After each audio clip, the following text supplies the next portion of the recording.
It takes about 50 minutes to get from downtown Omaha to Nebraska City. I would just take 75 south. Let's just stay in Nebraska. And Governor Ricketts can easily fill that time talking about what he's tried to do the past 4 years and hopes to do the next 4. We are focused on the things people care about. We're doing a better job delivering the services, and we have more work to do.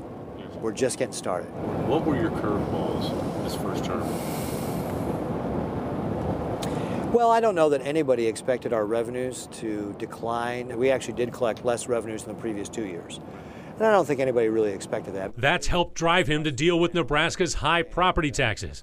Each legislative session, he's offered plans, increasing the property tax credit fund, working with local governments to keep spending under control. But the last 2 years, his plans stalled. And Ricketts blames what he calls a small minority of senators. You know, they wanted to raise the tax on one Nebraskan to pay for the tax relief of another one, and that's not tax relief. Trying to get the best mileage out of government, he's demanded agencies to get by with less. The budget was growing at 6.5% a year before I took over.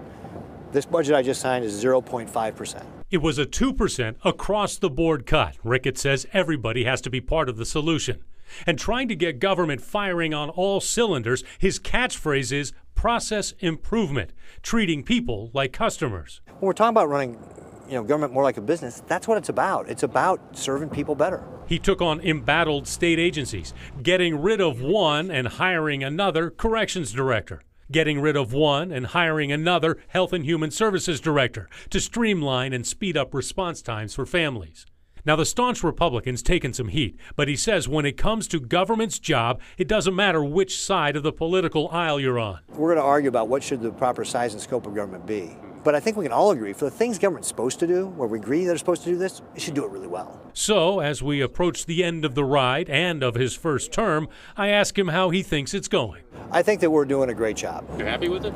We've got more work to do. We've got more room for improvement. In fact, one of the things that we really want everybody to think like is no matter how well we do something today, we can do a better job tomorrow.